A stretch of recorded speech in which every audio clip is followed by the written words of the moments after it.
I reported a major safety hazard at work. 48 hours later, HR ambushed me with fake witness statements and tried to force me to sign a lie. But I slapped down my evidence and said, "Funny, because OSHA will be here in." I stared at the stack of papers on the HR table like they were some kind of sick joke. My hands were steady, but only because I'd forced them to be. I pushed the incident report back toward them. "I'm not signing this." The overhead fluorescents buzzed like angry hornets in the cramped HR office of Riverton Industrial Plastics. Outside the thin walls, the machines pounded in a slow, ominous rhythm, almost like they were waiting for something to explode. Across from me sat Marla Jensen, HR director, all perfect lipstick and dead eyes. Her jaw tightened. "You need to understand your situation, Danny," she said, tapping the report with her manicured nail. "We have 7 witness statements saying you assaulted Brent and Holloway on Monday. You grabbed Brent by his collar, slammed Holloway into a wall, and threatened both of them in front of the entire extrusion team." I let out a slow breath. "I wasn't even here Monday." Marla didn't blink. "The statements say otherwise."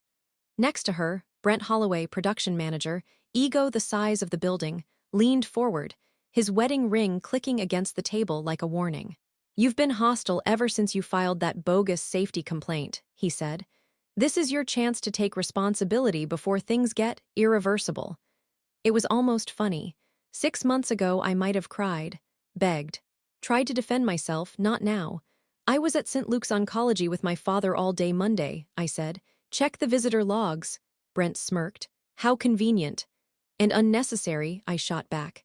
"Because you already knew where I was." Marla slid a termination notice toward me. Her voice dropped to a rehearsed softness. "Sign the report acknowledging your behavior, accept a suspension, and we move forward. Otherwise, well, you know how this ends." I glanced at the clock behind her. 9:57 a.m. Something in my stomach twisted, not fear, anticipation. Because 14 days ago I'd filed a formal complaint with federal authorities about the illegal shortcuts, the missing guards, the locked exits, the chemical leaks, everything they thought I hadn't noticed. And yesterday, I received a voicemail telling me the investigation had escalated. Right on schedule. I reached into my bag, and all 3 of them watched like they expected me to pull out a weapon. I pulled out my phone instead. "What time is it, Brent?" He frowned. 3 minutes to 10. "Why?" The front reception phone rang, interrupting him. The shrill sound echoed through the whole office. Marla snatched it up. "No interruptions," then her face drained as she listened. "Yes, yes, send them to conference room C. We'll be right there." She hung up slowly. For the first time since I'd known her, her hand shook.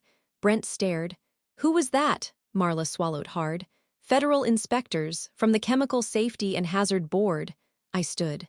"They're here about the report I filed." Brent's mouth dropped open. "You!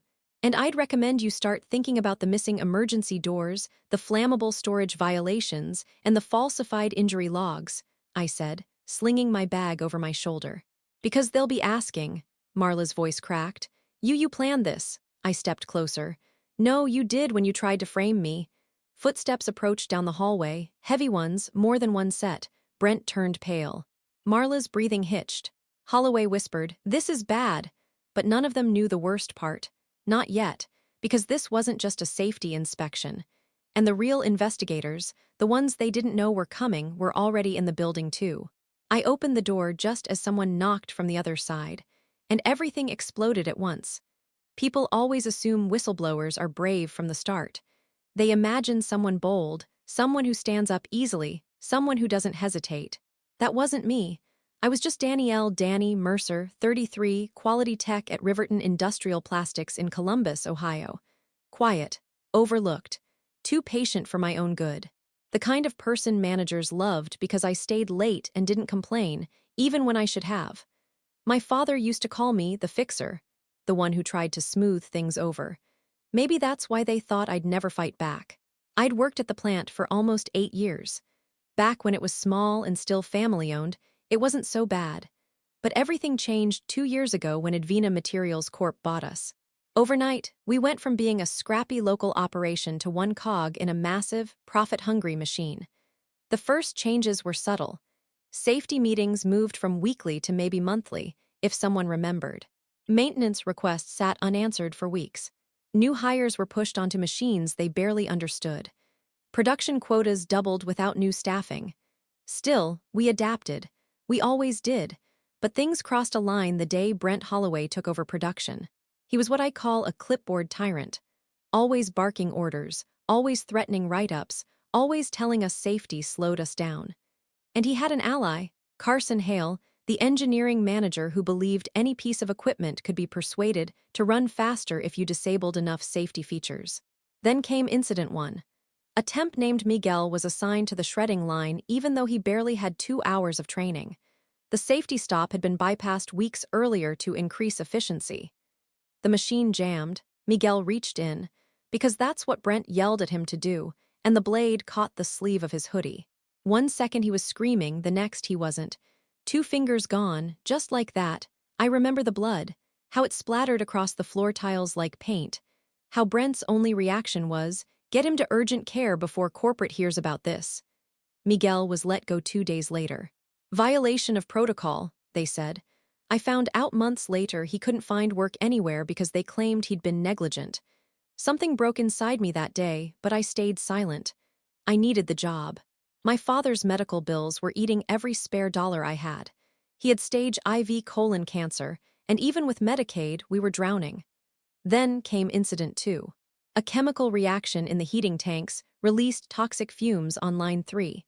3 of my coworkers collapsed before we even realized what was happening. They were hospitalized with respiratory burns.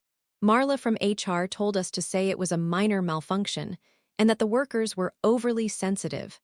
When one of them filed for workers' comp, she was terminated the same week. Something inside me shifted. Not a crack this time, something deeper. Rage, maybe, or a cold clarity I didn't know I had. I started keeping notes. Real notes. Not on company systems, on paper at home. Times, dates, photographs I took discreetly. Machine numbers, supervisor names, how many times Brent ordered us to override safety systems, how many workers were hurt, how often incidents were buried. The list grew long, fast. My father noticed something was eating at me. He'd sit in his recliner, weakened from chemo, and say, "Danny, silence keeps wolves fed." Maybe he saw it coming before I did. But everything truly changed the day I overheard Brent and Carson talking in the maintenance hallway. Brent had laughed and said, "Let her report it. We've buried worse." That was the moment my fear flipped into something else entirely. Resolve. Because what they didn't know was that by then, I wasn't documenting just safety issues. I'd uncovered something darker. Something that made safety violations look like spilled milk. The kind of thing that destroys companies. The kind of thing that ruins careers. The kind of thing people commit crimes to hide. And that's when I filed my first official complaint with the federal agency I knew would move the fastest. OSHA. But they weren't the only ones I contacted. Not by a long shot. Once the complaints were filed, I expected things to shift slowly, weeks, maybe months before anyone noticed. I thought I'd have time to prepare. Instead, the escalation hit like a freight train. The first sign came 2 days after I submitted the OSHA complaint. I walked into the plant and instantly felt the air change. Conversations cut off when I passed. Eyes followed me down the hall. Supervisors huddled together, whispering like middle school kids planning something stupid. By lunch, Marla had summoned me to HR for a quick discussion. She didn't bother with small talk. "Danny, have you been feeling stressed lately?" she asked, tilting her head like she was doing me a favor. "Overwhelmed, irritable," I stared at her. "No more than anyone else here." She smiled the way a wolf does before it lunges. "There have been concerns about your attitude. Sudden hostility, mood swings, even paranoia." I almost laughed. "Paranoia?" She slid a pamphlet across the desk. "Employee Assistance Program, Mental Health Support, Translation. We're building a case that you're unstable." "I'm fine," I said, pushing it back. "If you're worried about production, maybe look at the broken cooling systems or the untrained workers you're sending up on line 4.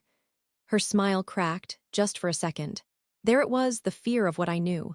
"We'll talk again," she said, and we did, nearly every day after. Surveillance followed next. Not official surveillance, worse.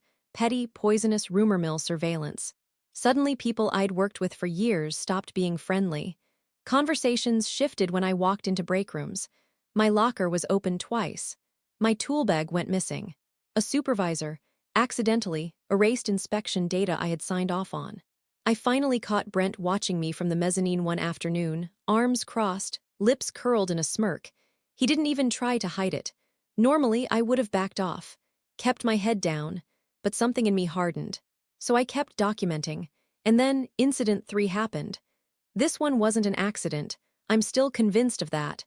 I was walking along the catwalk above the extrusion line, checking output gauges.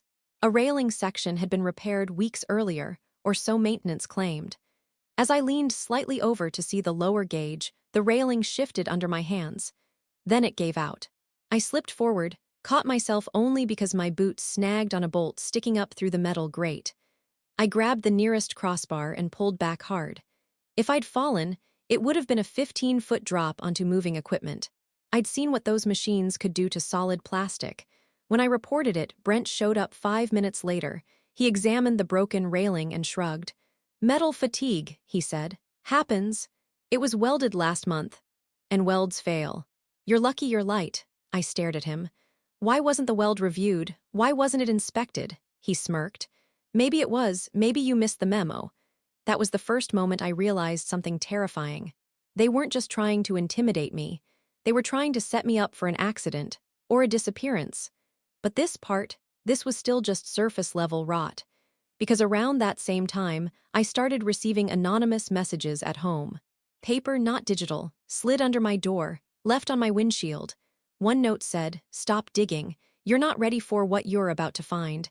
Another said, "They're not going to let you ruin this." But the third wasn't a threat. It was a warning, a whispered truth. "They've done this before." Check 2018. Shipping Department. Name, JACOBS, start there. I didn't recognize the name. I didn't recognize the handwriting. But when I looked up the internal records, Jacobs didn't exist. Not anymore.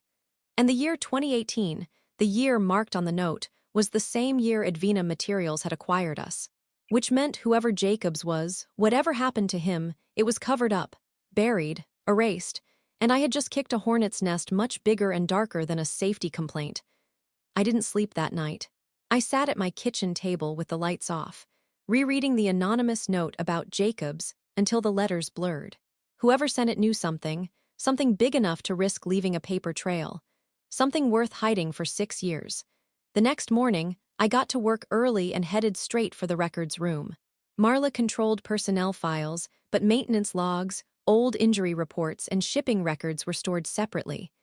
Digital logs only went back 3 years, but paper records, if they hadn't been lost, should have gone further. I dug through filing cabinets until I found a dusty box labeled ARCHIVES 2018. Inside were shipping manifests, handwritten notes, and old training logs. I searched every page for the name Jacobs, found nothing. But when I checked the logbook again, I noticed something strange. Pages had been cut out. Neat slices, like done with a razor. Someone had removed entire sections of the 2018 records. My stomach tightened. This wasn't just a cover-up. This was systematic erasure. I was kneeling on the floor when a shadow moved across the doorway. I froze. Looking for something, I turned.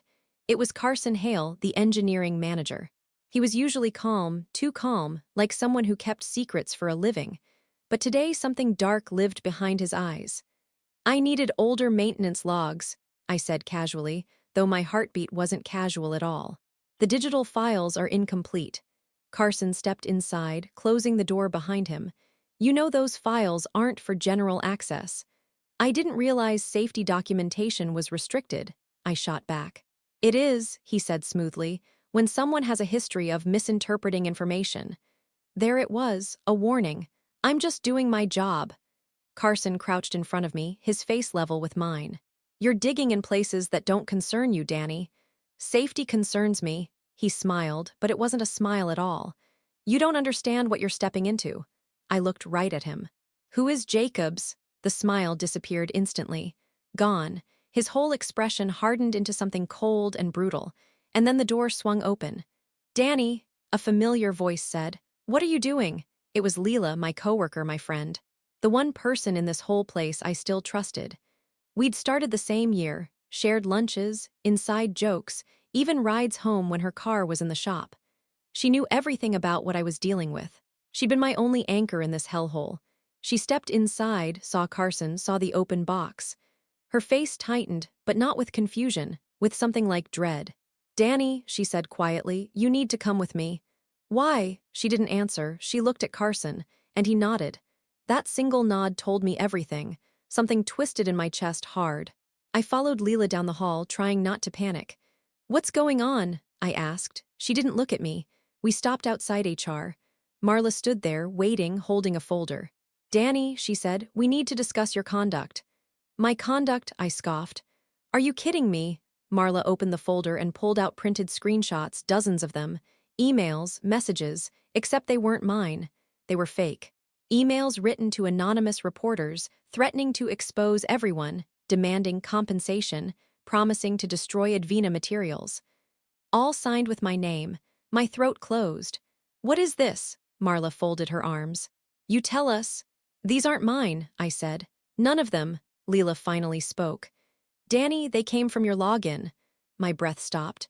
Because I knew, absolutely knew, Leela was the only person who had ever watched me type my password. The betrayal hit like a punch to the ribs. "You," I whispered, "you set me up." Her eyes glossed with guilt, or something pretending to be guilt. "I'm sorry," she said, voice small. "I didn't have a choice." But I didn't hear the rest. I only heard one thing: my only friend, the one person I trusted, had been helping them destroy me. And as they closed in around me, I realized this wasn't a smear campaign. This was a framing, a coordinated one. And the person who delivered the final blow was the one I once considered family. I don't remember walking out of HR. I don't remember reaching the parking lot. I only remember the sound, this low, buzzing roar in my ears, like my brain was short-circuiting. Betrayal doesn't hit your chest first, it hits your spine. It freezes you before it burns you. Leela, my friend, the only person I'd trusted enough to tell about the OSHA complaint. And she'd used that trust like a weapon. Fake emails. Fake threats. My login used against me. Someone had coached her. Someone had ordered it. But the part that twisted the knife the deepest was the look in her eyes. Not guilt, not shame. Fear. She was scared of someone bigger than me.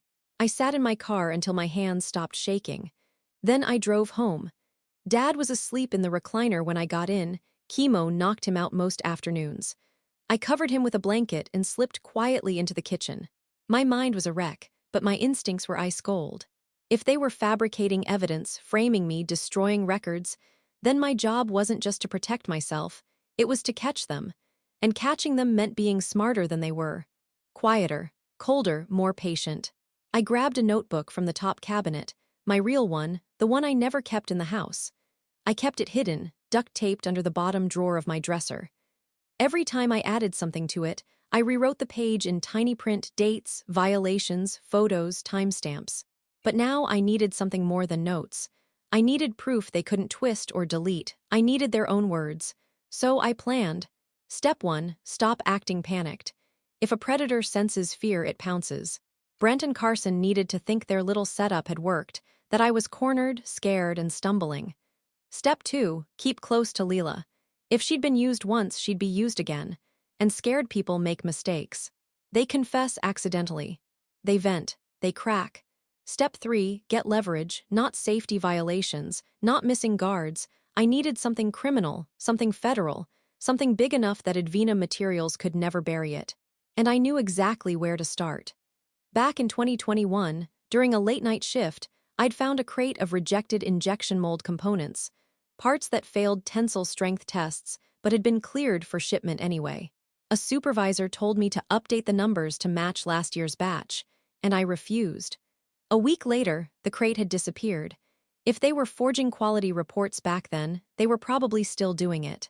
And if those defective components went into medical devices or aviation equipment, that wasn't just unethical. That was federal criminal fraud. And fraud left digital fingerprints, quality logs, test result spreadsheets, shipping manifests, emails, even deleted files leave ghosts. I needed access. But I couldn't log in from work. It tracked every connection since the complaint, which meant I needed someone else's access, someone scared, someone willing to talk, someone already cracking. I thought of Hector from maintenance, the one who whispered warnings to me about supervisors spreading lies. He knew things, he saw things, Maintenance sees everything. So after dinner, I drove to his place, a tiny duplex on the south side. His daughter answered first, then called him over. When he saw me on the porch, he looked like he'd seen a ghost. "I can't get involved," he whispered before I even spoke. "You already are," I said. "Just by knowing the truth." He stared at the ground. "They told us if we talked to you again, we'd be written up, or worse." I stepped closer. "Hector, listen to me. They tried to kill me yesterday." His head snapped up. "What?" I told him about the catwalk, the missing pages, the fake emails, Leela's betrayal. The room seemed to shrink around us. His breathing changed. "They're cleaning the system," he said, "deleting old maintenance requests. Carson ordered a records purge yesterday." Exactly what I needed to hear.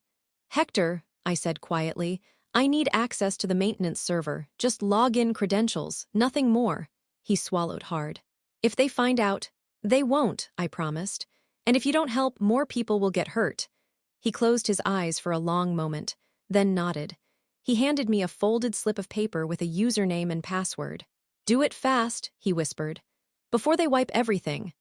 As I got into my car, something clicked in my mind, something terrifying. If Carson was purging records, if Leela was framing me, if Brent was watching me like a hawk, they weren't reacting to the OSHA complaint. They were preparing for something much bigger.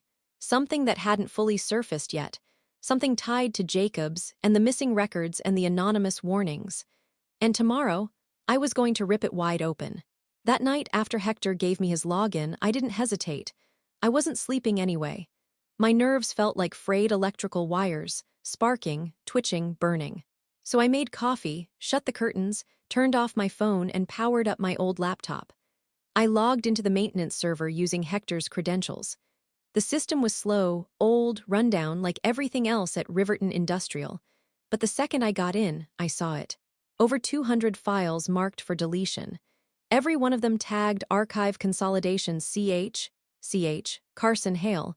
He was erasing everything. I opened the first file, a maintenance request from 2018. The same year Jacobs supposedly disappeared. It described a malfunction in the industrial shredder, unexpected pressure surge, improper emergency stop wiring, immediate risk to operator. At the bottom was a signature, operator. T. Jacobs supervisor approval. B. Holloway. My heart slammed so hard against my ribs it hurt. Jacobs did work there. And Brent was his supervisor. But before I could click the next file, something happened. The cursor on my screen moved. On its own. Files minimized. A command box opened. Text appeared, "Who are you?" My blood froze. Someone else was in the system. I killed Wi-Fi instantly, yanking the USB connector out so fast it snapped. The screen went black. I sat there shaking, staring at my reflection in the dark monitor. Maybe it was it. Maybe Carson. Maybe someone else with admin access. But the way they typed, fast, frantic, aggressive, felt like someone trying to catch me. Someone who'd seen a login they didn't expect and panicked. Someone who knew I was inside their cover-up. I barely had time to breathe before my phone lit up, buzzing violently against the table. Unknown number. I almost didn't answer. I should have let it go to voicemail, but fear does strange things. I picked up. A distorted voice, clearly run through some app, spoke in a low, hurried whisper. "Get out of your house, now." My stomach dropped. "Who is this?" "Move," they hissed. "They traced the login, they know it was you." The call ended. For 3 seconds I didn't move. Then headlights swept across my window. I froze. My house sat at the end of a quiet cul-de-sac. Nobody just casually drove down here at 1:12 am. I peeked through the blinds. A black SUV idled across the street. Not moving, not parking, just waiting. My breath stuttered. I grabbed my father's old coat, shoved my notebook into my backpack, and slipped out the back door, cutting across the neighbor's yard. My boots were silent on the wet grass. I kept low, heart pounding so loud I felt it in my teeth. At the corner of the street, I looked back. 2 men had stepped out of the SUV. One carried a long flashlight, military style. The other had a clipboard, like the ones Brent used.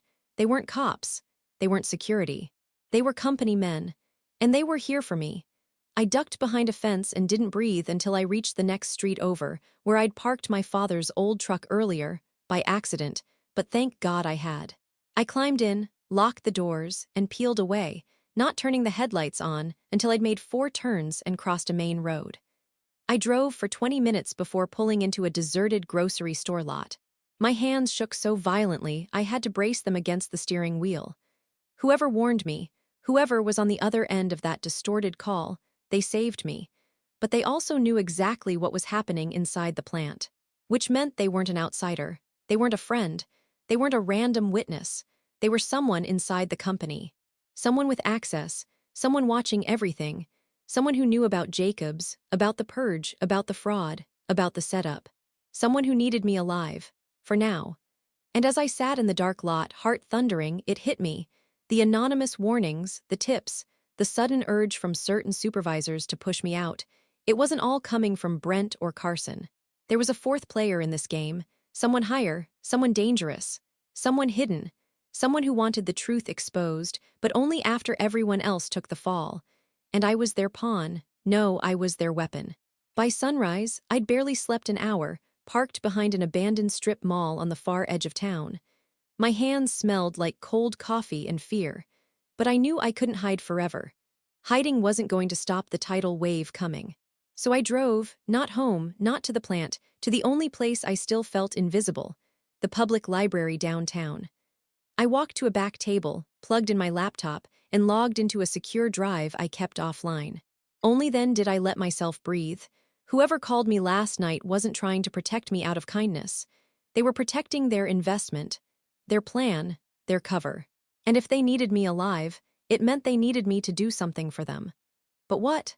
I opened the files I managed to save before the system kicked me out, just fragments from the 2018 records purge. Half-redacted reports, cut-off maintenance notes, test logs with numbers deliberately rewritten.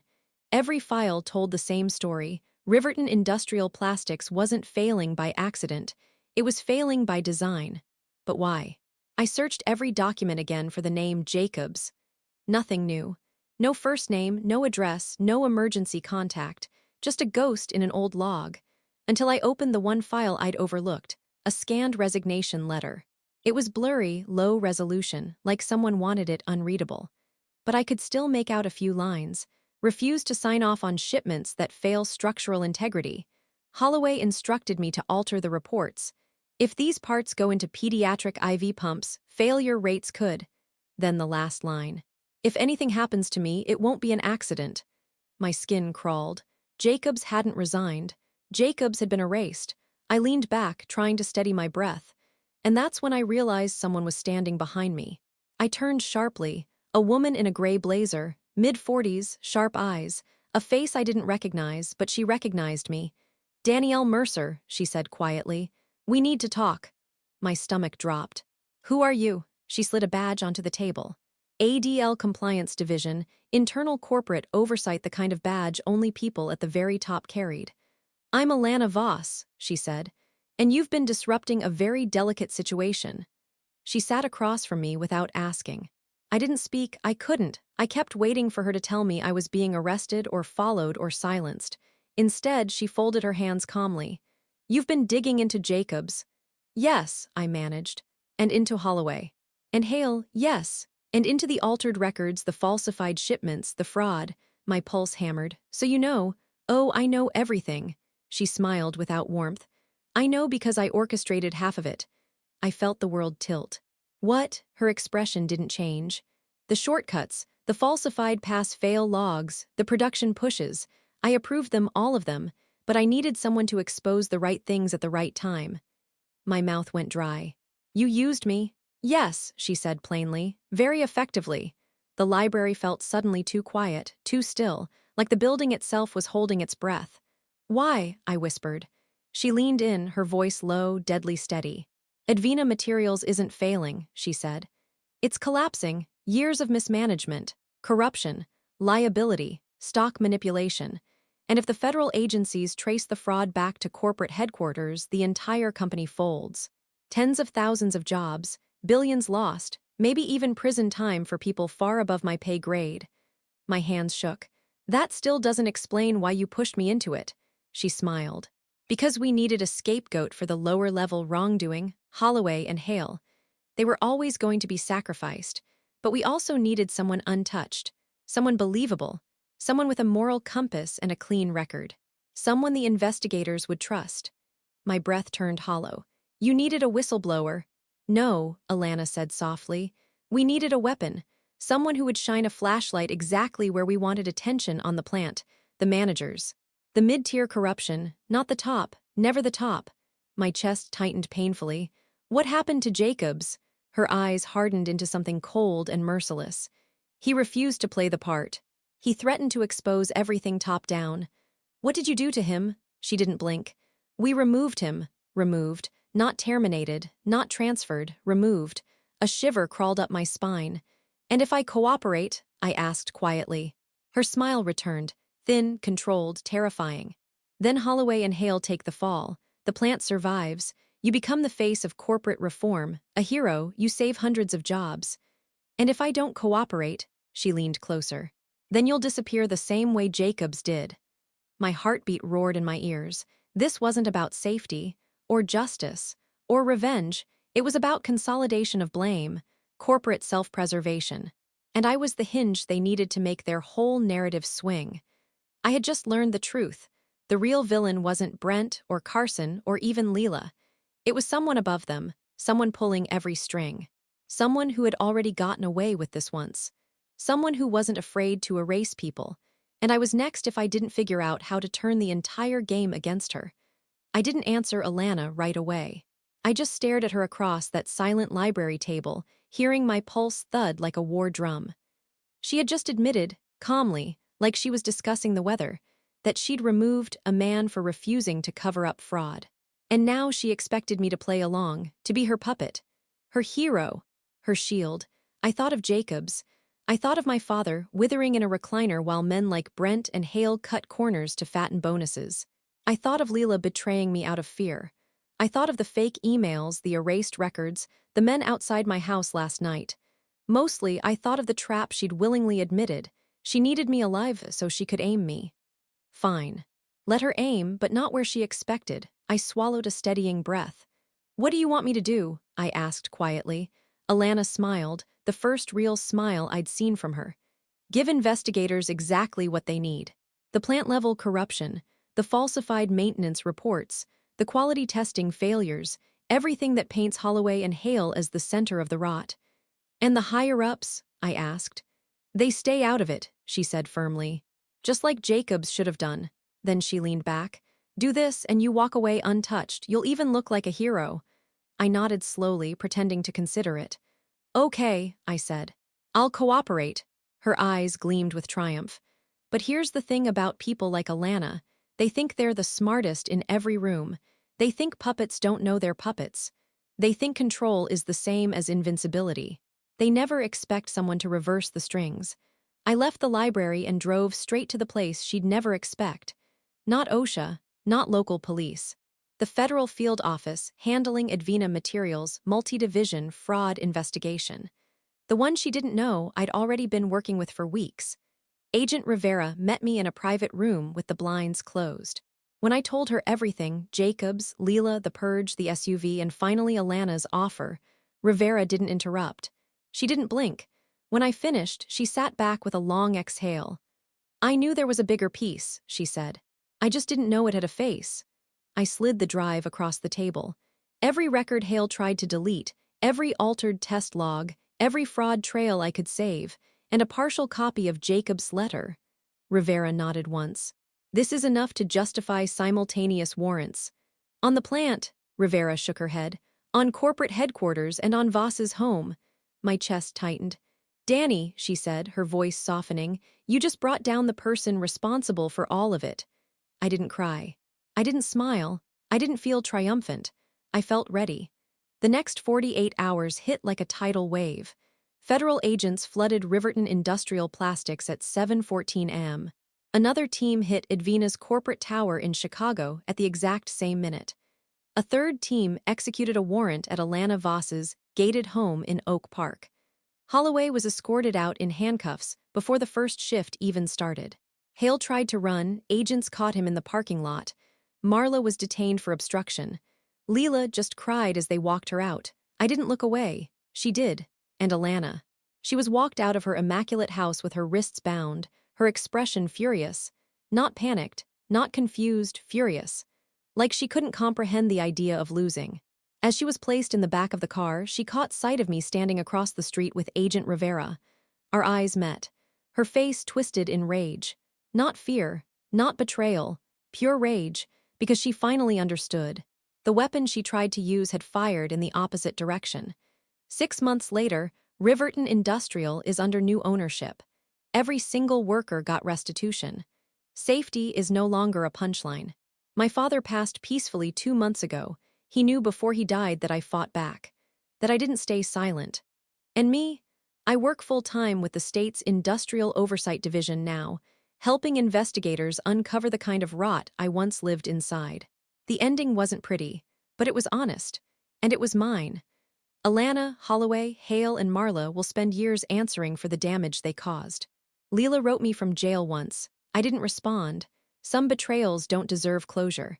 As for the rest, let's just say Riverton runs a lot safer now. And me, I sleep fine, because revenge doesn't always look like fire. Sometimes it looks like documents, timing, and letting the guilty bury themselves. And honestly, watching them fall was the first time in years I felt like I could finally breathe.